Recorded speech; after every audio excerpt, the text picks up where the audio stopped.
Buenas noches, hermanos, que el Señor les bendiga. Les invito a que nos pongamos de rodillas para tener palabras de oración en esta hora. Padre y amantísimo Dios, que tu morada está en las alturas de los cielos, te damos las gracias porque nos permite, Señor, recibir nuestras oraciones de rodillas. Ayúdanos ahora que vamos a leer tu palabra, que tu Santo Espíritu nos hable a través de ella, que me uses a mí como instrumento y a mis hermanos como receptores también. Acompáñanos ahora que vamos a compartir. En el nombre de Jesús, amén.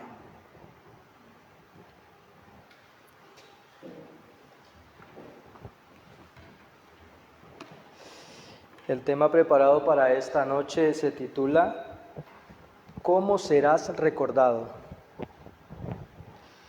Se titula ¿Cómo serás recordado? Porque a veces nosotros pensamos de que nuestra influencia, nuestras palabras, nuestra presencia en ese lugar que estemos, donde estamos es por pura casualidad. Pero siempre se va a ver un registro de quiénes fuimos, qué hicimos, qué dijimos y cómo actuamos. Siempre va a tener ese registro, ¿verdad? Las personas que nos rodean. Digamos, un ejemplo, ahorita hermano Luis está hablando de Rafa. Digamos, las virtudes de él, su comportamiento, sus visiones, y eso es importante porque eso es lo que usted está recordando de él. Pero ¿cómo serás recordado? Digamos, tal vez Aloncito está joven, Valerie está joven, y en apariencia el pensar ellos cómo van a ser recordados no es su necesidad ni su prioridad. Simplemente ellos actúan por naturaleza, pero el hecho que ellos actúen por naturaleza, siempre va a haber un recuerdo de ellos. Nosotros como padres recordamos a nuestros hijos cómo se comportaban, a qué le tenían miedos de pequeño. Tenemos un registro. Entonces, la vida, las circunstancias y las personas siempre nos van a recordar de alguna manera. Nosotros tenemos en Génesis 1:2 que dice que en el principio creó Dios los cielos y la tierra. La tierra dice que estaba desordenada y vacía. Entonces, eso es lo que nosotros recordamos cuando hablamos de creación, porque eso es lo que nosotros hemos leído en la palabra de al Dios creador que nosotros tenemos, o el creador que es Dios. Ahora, siempre nos ha mostrado que el principio del Señor es el control. Nosotros te recordamos a un Dios que pone en orden y pone condiciones. La tierra estaba desordenada y Él dice que lo primero que hizo fue poner orden. Lo primero que trajo de la oscuridad, trajo la luz. Y dice que separó las aguas de las aguas, creó el lugar seco. Entonces, eso es lo que nosotros recordamos, un Dios que toma el control de todo lo desordenado. Tenemos que entender de que en el principio estaba así y al final de la historia va a terminar de la misma manera. Dice que la tierra caótica, dice que va a estar sujeto Satanás en sus prisiones durante 1000 años. Entonces vemos de que Dios en el principio del desorden creó todo lo ordenado, todo lo precioso, todo lo bello. Eso es el Dios como lo recordamos. Y en el futuro dice que todo esto que nosotros vemos que en la actualidad está desordenado, va a permanecer aún más desordenado. Pero dice porque Él va a traer nuevos cielos, nueva tierra, para donde todas las cosas viejas pasaron. Eso pareciera historia vieja para nosotros, historia que tanto que la repetimos que parece sin sentido, pero eso debería nosotros llenarnos de gozo, saber de que la tierra va a ser renovada, porque lo que nosotros vemos, lo que el Señor creó, no es ni la sombra de lo que Él había creado, pero el Señor dice en Eclesiastés capítulo 12, versículo 1, acuérdate de tu Creador. Entonces, nosotros vamos a ser recordados de alguna manera y el Creador está siendo recordado o siendo en la mente de las personas con un concepto. Cada uno de nosotros tenemos un concepto de lo que es Dios o cómo es Dios en nuestra vida. Para los escépticos, Dios simplemente es un mito, que es simplemente ficticio. Como miraba un video en Facebook ahora que decía los del Islam están esperando desde hace un poco menos de 1000 años que Mahoma regrese. Los hindúes están esperando hace 1000 años, 1200 años, que aparezca el Dios de ellos. Y comienza a dar un registro de las personas que esperan. Dice, los cristianos esperan hace 2000 años a Cristo y tampoco viene. Dice, muchas veces, dice, el ser humano, dice que está esperando a alguien más para que resuelva nuestras vidas. Y ese es uno de los errores, pero que al mismo tiempo la realidad del ser humano. Porque por nuestra propia fuerza nosotros no podemos resolver los problemas. Hay situaciones que nosotros podemos trabajar para buscar soluciones, pero el ser humano muchas veces espera que alguien le diga, que alguien le muestre su error para corregirlo, cuando Dios desea que nosotros aprendamos a tener una comunión con Él. Pero aún con todo eso, en ese concepto errado, también nosotros esperamos a un Dios que va a venir. Entonces, el ser humano tiene un concepto de Dios. Ahora yo estaba en Santana, recogí unos pasajeros, se montan y como llevaban una niña pequeña, no tan pequeña, pero que la podían llevar alzada en las piernas, le digo, la pueden llevar alzada, no hay problema. Como era Santana, de Lindora a Santana, cerca, entonces dice, sí, aquí alcanzamos todos, de por sí todos vamos a alcanzar en el cielo. Entonces la gente tiene ese concepto de que todos vamos para el cielo. Entonces le digo, eso le digo, es la esperanza. Eso le digo, es el gozo, el pensamiento que tenemos, que todos vamos a alcanzar en el cielo. No, es que tiene que estar seguro usted, o usted no tiene seguridad de que usted va a estar en el cielo. Le digo, esa es mi esperanza. En el cielo, le digo, van a haber 3 sorpresas. La primera es personal, le digo, que yo me encuentre ahí o que usted se encuentre ahí.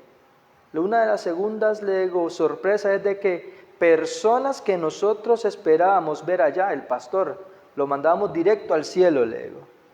Predicaba bien, testificaba y lo mandamos al cielo. Y posiblemente una vida doble no le permitió alcanzar el cielo, le digo. Personas que para nosotros, le digo, estaban descartadas. Personas que no van a la iglesia, hermanos que deberían de estar en las bancas acá y no los tenemos. Y yo, porque yo sí vengo, yo me siento mejor. Entonces le digo, esas personas, posiblemente esa persona que usted pensaba no era allá, van a estar, le digo. Pero le digo, la palabra de Dios dice que no es por obra para que nadie se gloríe, pero le digo, hay un deber que nosotros tenemos que cumplir. Y era una persona evangélica, entonces ya me interrumpe y comienza a decir, no, es que la sangre de Cristo, ya tenemos la redención, y comienza a interrumpir, pero la dejé que hablara, que se desahogara, y al final le terminé dando la línea de tiempo profética sobre las fiestas, que estamos en la 6ª fiesta, y que muy pronto, le digo, ahora sí, muy pronto se termina esta 6ª fiesta, que estamos en el día de la expiación, el Yom Kippur, le digo, el día del juicio, y ahí sí, le digo, cada uno de nosotros, si salimos inocentes de este juicio, o perdonado, le digo, ahí sí tenemos la 7ª fiesta, que es la cabaña, lo que se está diciendo.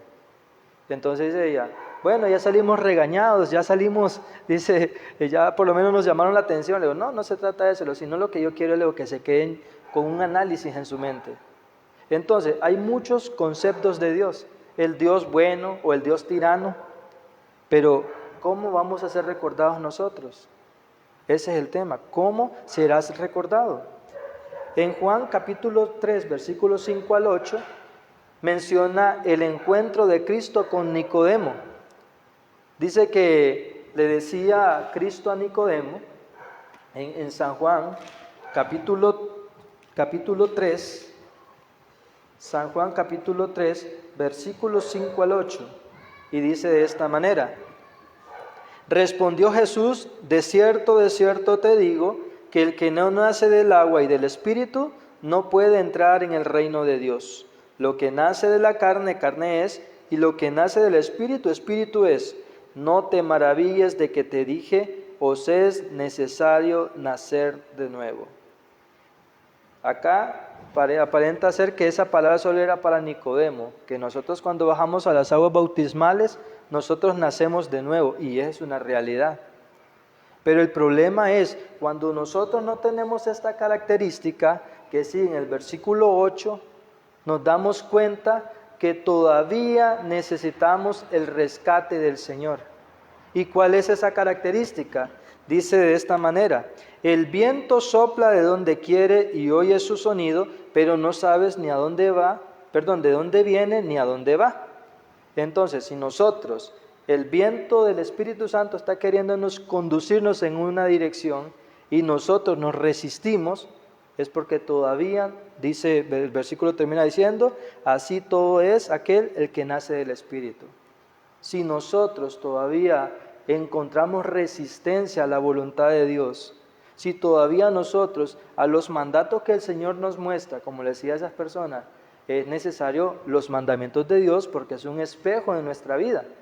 Asimismo, cuando el Espíritu, como decía hermano Luis, su deseo de la carne, su dieta, eso es una lucha que él tiene, que la mamá está entrando en el régimen pro salud, que más bien lo está invitando a conducirse. Entonces, esa no es que estoy diciendo que es su resistencia, sino que es una resistencia natural del ser humano, resistirse hacia lo bueno. Entonces, así como Nicodemo se le dijo, te es necesario nacer de nuevo. El hecho que nos hayamos bautizado nos hace tener una oportunidad, una hoja en limpio que Dios nos da. Somos miembros de la iglesia, pero eso no garantiza nuestra salvación. El bautizarte no garantiza tu salvación, porque dice que si el impío, dice, si arrepiente de su mal camino y se vuelve hacia Dios, su pecado no le vendrá a memoria. Pero si el justo se aparta de su justicia, todas esas obras buenas que ha hecho en el pasado, dice que no le vendrán más a memoria. ¿Por qué? Me bauticé, sí, esa fue mi decisión. Cuando yo voy delante del Señor y yo le pido perdón, Él me perdona. Pero dice que el que encubre su pecado no prosperará, mas el que lo confiesa y se aparta es el que alcanza la misericordia. Entonces, nos bautizamos, Dios nos perdona. Venimos delante de Dios y le confesamos nuestros pecados y el dolor del pecado, Dios nos perdona. Es lo que dice que si el impío se vuelve de su mal camino, Dios tiene misericordia. Pero si con esa justicia que Dios está cubriendo sobre nosotros, la manchamos, esa mancha se ve, esa mancha es nueva. Entonces, todo aquel que nace del Espíritu, dice que simplemente sigue la obediencia que Dios ha puesto delante de él. Y esto es una lucha constante. Esto no es una lucha que el que ya diga que no tiene deseos carnales, bueno, bendito sea Dios porque Dios está trabajando en él, pero dice que ser tentado no es pecado. El pecado consiste en ceder a la tentación, pero dice que cuando alguno es tentado, no diga que es tentado por Dios, porque Dios no tienta a nadie ni puede ser tentado por el mal, sino que es seducido e inducido por sus propios malos deseos. Entonces dice el apóstol Pablo, dice, no entiendo lo que me pasa, pues el mal que yo no quiero hacer, ese es el que termino haciendo. Miserable de mí, ¿quién me librará de este cuerpo de muerte? Entonces, la lucha del cristiano siempre va a estar ahí porque somos personas independientes que tomamos decisiones, pero que Dios nos da el libre albedrío. Sabemos lo que es bueno, sabemos lo que es malo, porque dice que cuando Adán y Eva tomó el fruto, se abrieron sus ojos y ahora el hombre es como uno de nosotros conocedores del bien y del mal. Pero que el que sabe hacer lo bueno y no lo hace, le constituye pecado. Entonces, conocimiento entre mayor luz tenemos, mayor responsabilidad tenemos. Entonces, en Amós capítulo 3, Amós capítulo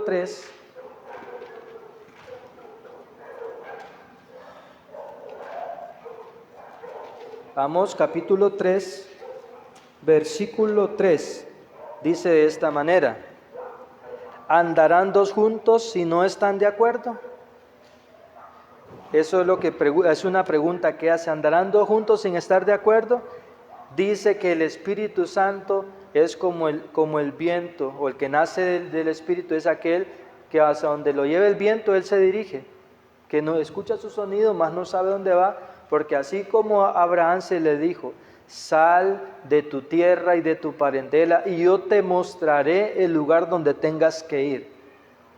Abraham obedeció, pero si Abraham se hubiera resistido, dice Amós 3:3, andarán dos juntos si no están de acuerdo. Cuando yo me resisto al Espíritu es porque estoy a punto de tomar uno de los dos caminos. El camino que el Espíritu me está mostrando o me estoy resistiendo al camino que el Espíritu me está indicando. Y eso no podemos seguir un camino si todavía tenemos una voluntad o una visión diferente del camino. Porque si nosotros tenemos una visión diferente, nos vamos a terminar estrellando, porque estamos en indecisión. Pero el Señor desea que nosotros, tarde o temprano, han existido siempre en la historia dos bandos. La persona que se deja guiar por el Espíritu, pero también dice en 1 Corintios 2:14, vamos a ir a 1 Corintios 2:14, que son principios fundamentales para que nosotros comprendamos el mensaje. 2:14 de Corintios. 1 Corintios 2:14 dice: pero el hombre natural no percibe las cosas que son del Espíritu de Dios, porque para él son locuras y no las puede entender, porque se han de discernir espiritualmente. Cuando yo no entiendo el por qué o no obedezco porque Dios me está ordenando lo que tengo que hacer, es porque yo no he percibido el Espíritu que me está conduciendo. Porque para el ser humano es locura. ¿Por qué tengo que dejar de comer lo que a mí me gusta si no estoy enfermo, si no me ha hecho daño? Tenemos que esperar que nos haga daño para nosotros hacer una corrección en nuestro camino. Entonces, ¿eso por qué? Porque naturalmente el ser humano lo analiza carnalmente, pero las cosas que son del Espíritu dice que se disciernen espiritualmente. Entonces, tenemos en Salmo 139, 23 y 24 que dice: examíname, dice el rey David, oh Dios, y conoce mis pensamientos. Pruébame si voy en mal camino y guíame por el camino eterno. Entonces, está la convicción de que Dios tiene que trabajar en nosotros, mostrarnos su voluntad, y espiritualmente, ahí sí nosotros podemos definir, o vamos contra Dios o vamos en el camino de Dios, porque andarán dos juntos sin estar de acuerdo, no se puede. Entonces, a uno de los dos nosotros vamos a alimentar más, el espíritu o la carne. Decía un amigo que viene aquí a la iglesia que se llama Tony, él decía de que, como me comentaba un video, decía que las canciones no son malas directamente, o escuchar música o bailar, porque eso simplemente estamos en esta carne, pero tenemos que entender de que las cosas se dicen espiritualmente o carnalmente, y depende de nosotros qué alimentamos más. Sería un Dios injusto decir: no, es que la carne me lo pide y tengo que hacerlo porque estoy en esta carne. O no, porque Dios nos da la elección que nosotros alimentemos la naturaleza. Está en nosotros alimentar la naturaleza. Dice que en 1 Samuel 3, del 9 al 10, dice que, conocemos la historia, Samuel estaba dormido placenteramente y escucha la voz que le llama Samuel. Y él, presto a escuchar, escucha la voz y va donde Elí, aunque no era Elí que lo estaba llamando, pero estuvo disposición a oír. Porque tal vez nosotros escuchamos los eventos que se están dando, pero nosotros hacemos caso sordo. Ahora, podemos escuchar, pero eso no es el complemento. Dice que en el versículo 15 al 18 de 1 Samuel, dice que le dice Elí: ve Samuel, y si te vuelve a llamar la voz, dile que tú lo escuchas. Dios le da un mensaje de juicio con urgencia de lo que Elí tenía que restaurar su casa, si no sus hijos y su casa iban a perecer. Y dice que, ¿cuál fue la decisión de Samuel? Escuchó el mensaje y estuvo dispuesto a hablarlo, que le daba temor hablarlo. A todos los profetas siempre les dio temor hablar el mensaje que tenían que hablar. Miedo a lastimar, miedo a herir los sentimientos, porque no quiero que el hermano, la hermanita se molesten, por eso le voy a decir lo que ellos quieren escuchar. Miedo a ser rechazado, los profetas tuvieron miedo a ser rechazados, de que me tilde el pastor, de que los hermanos no acepten. Pero como decía el pastor Miguel Ángel Ortiz, el evangélico, dice, predíquelo. El evangélico está dispuesto a recibir el mensaje directo, porque el mundo está dividido en dos bandos. Los que van a escuchar y van a aceptar el mensaje, y los que van a escuchar y van a rechazar el mensaje. Uno va a predicar para que la persona que es consciente escuche el mensaje y lo acepte. No lo va a predicar o lo va a dejar de predicar porque no lo van a aceptar. No, uno predica el mensaje y va a hacer el mensaje para que los que quieran escuchar, porque dice, el que tenga oído, oiga, dice. Entonces, miedo a hablar, todos tuvieron, pero el miedo dice que no es con espada ni con ejército, sino con el poder de Dios. Primero tiene que haber un reavivamiento en nuestra vida para que luego realizar una reforma. Decía el pastor Miguel Ángel también que, como decía usted, es el primero que abre y el último que se va. ¿Por qué? Porque queremos que los demás entren y nosotros no entramos. Queremos predicar reforma pro salud, queremos que los demás escuchen y las reformas no están en nuestra vida ni en nuestros hogares. Y no es que sea fácil, porque la lucha dice que no hay profeta sin honra, sino en su propia casa. Entonces los hijos de Elí tenían un gran hombre como Elí, que crió a Samuel, le dio las buenas costumbres, pero los hijos de Elí le eran desobedientes. Pero eso no le quitaba la responsabilidad, porque ¿cómo vamos a querer ser recordados? ¿Como padres negligentes, como profetas negligentes, como predicadores negligentes, o como personas que se atrevieron a decir lo que tenían que decir con el amor que tenía que hacerse por la urgencia que tenía el mensaje?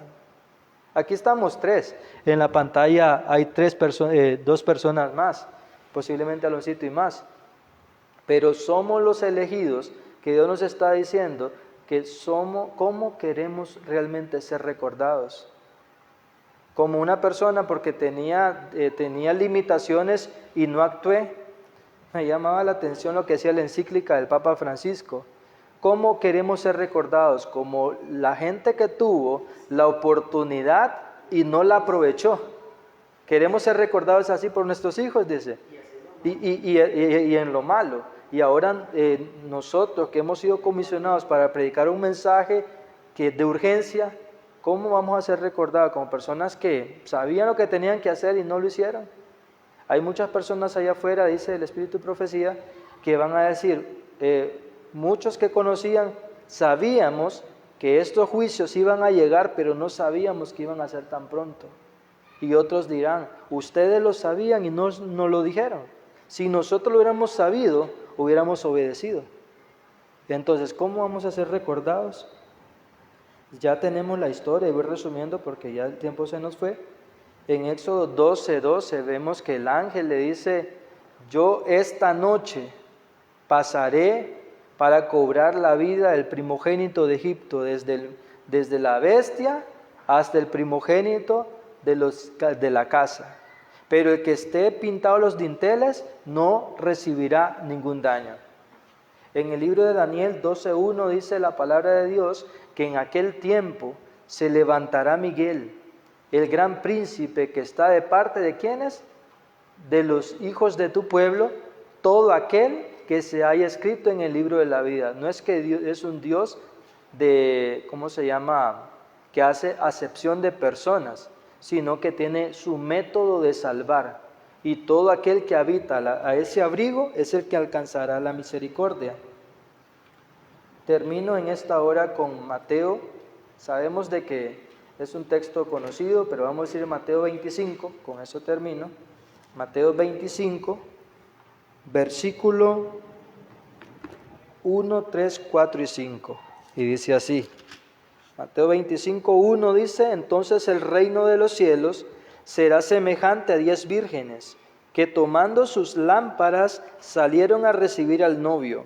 5 de ellas eran prudentes y 5 insensatas. El versículo 3, las insensatas tomando sus lámparas no tomaron consigo aceite. Versículo 4, pero las prudentes tomaron aceite en sus vasijas juntamente con sus lámparas. Y el versículo 5 es nuestra reflexión. Como el novio tardaba, cabecearon todas y se durmieron. La palabra del Señor, sabemos que durante mucho tiempo en el diluvio se cerró el arca, la puerta del arca, y tardó el diluvio 7 días más, pero llegó. En esto parecía que el novio tardaba y tardó. Todas cabecearon como que si no venía, pero dice que algunas sí estaban preparadas y otras no. ¿Cómo vamos a ser recordados? ¿Como las que sí se prepararon o como las que no se prepararon? ¿Cuál es nuestra preparación? Dice la palabra del Señor en Apocalipsis 22, 10 y 17, dice, retén lo que tienes para que nadie robe tu corona, porque yo vengo pronto. Entonces, cada uno de nosotros el mensaje está dado. Habacuc 2:3 decía, aunque la visión tardara, espérala, que sin duda llegará. ¿Cómo vamos a ser recordados? Como las personas que pintaron los dinteles de su propia casa y no la de los demás. Entonces, cada uno de nosotros tenemos una misión que cumplir. Así como Dios preparó a Moisés para el pueblo y para que el pueblo pudiera encender su señal, Dios le transmitió a Moisés cuál era la forma que podían salvarse ellos y su familia pintando sus dinteles. Y Moisés transmitió el mensaje. Entonces, cada uno de nosotros en esta hora puede ser recordados como aquel hombre que predicó 7 años que Jerusalén iba a ser destruida, pero ahí murió en la misma ciudad, como Moisés que ayudó al pueblo a que encendiera la señal a tiempo, como las vírgenes que cabecearon y se durmieron, como las vírgenes que tenían aceite extra para cuando faltara el aceite. Entonces cada uno de nosotros, ¿verdad?, tiene una misión que cumplir. ¿Cómo vamos a ser recordados? Que el Señor nos ayude, ¿verdad?, a tener un reavivamiento primeramente personal, a la medida de lo posible, que no solamente nos recuerden como un buen enchapador, un buen conductor, un buen ayudante que ayuda a mantener en orden la casa, como el hermano Moisés, como el hermano Fran, un chofer, como un buen esposo, un mal esposo, una mala esposa o una buena esposa para las hermanitas que están en Zoom, para Aloncito como hijos, un buen hijo o un mal hijo. ¿Cómo serás recordado? Que el Señor nos ayude, ¿verdad? Y que Él nos dé la oportunidad de transformar nuestra vida, de aquí un precedente adicional, porque el tiempo se acorta y lo que hagamos en tiempo de paz es lo que vamos a tener de resultado en el tiempo de apuro.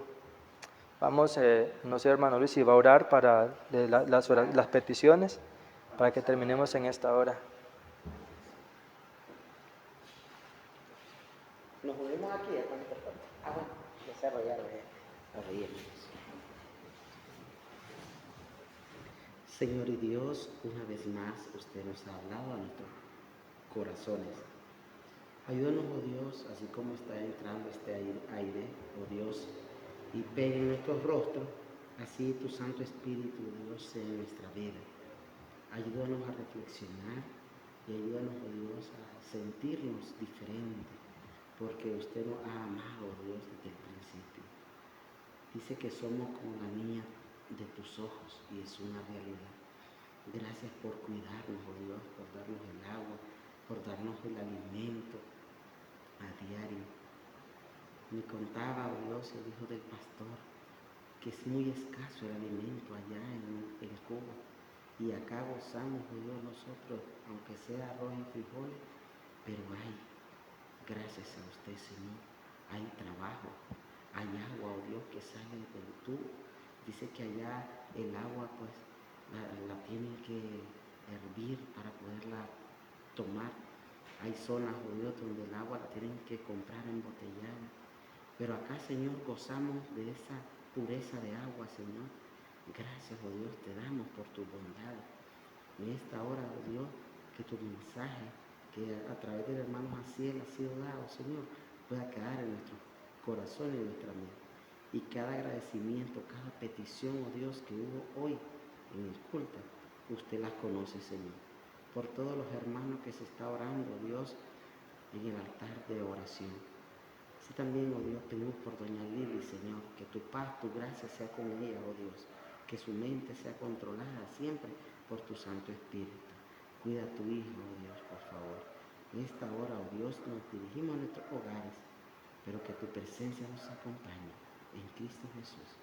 Amén. Amén. Buenas noches, mis hermanos. Que Dios los bendiga. Hermano Eliezer, hermana María Esther, hermana Damaris, Salorcito, Heidi. Muchas bendiciones y feliz noche.